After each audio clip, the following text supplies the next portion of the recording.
Tim Ranmor Satreskrim Polrestabes Palembang berhasil mengamankan pelaku yang menyimpan senjata api di Jalan TKR Kadir, Lorong Jambu, Kelurahan 36 Ilir, Kecepatan Gandus, Palembang, Sumatera Selatan, Jumat 18 Februari 2022.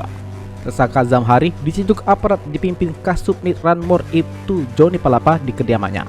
Saat disergap, senpi jenis revolver tersebut ditemukan oleh mantan Kanit Polsek Ilir Timur 1 Palembang di bawah rak piring. Kasat Reskrim Polrestabes Palembang Kompol Tri Wahyudi saat ditemui di ruang kerjanya menuturkan pihaknya masih mencari tahu dari mana senpi itu didapatkan pelaku. Karena menurut informasi dari masyarakat, jika tersangka sering membawanya setiap hari pada saat jaga malam.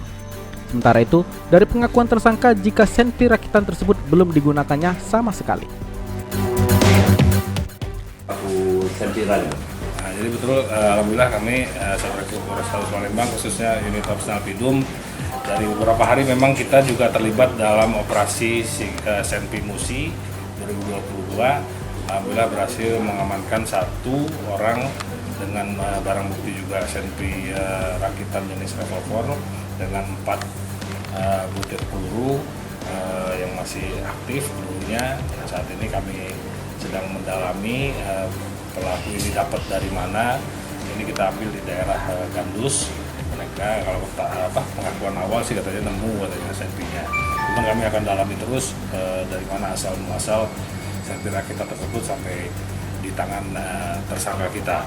Kita kenakan pasal 1 ayat 1 Undang-Undang Darurat nomor 12 tahun 1951, ancaman hukuman di atas 5 tahun karena ini senpi juga bisa membahayakan nyawa seseorang.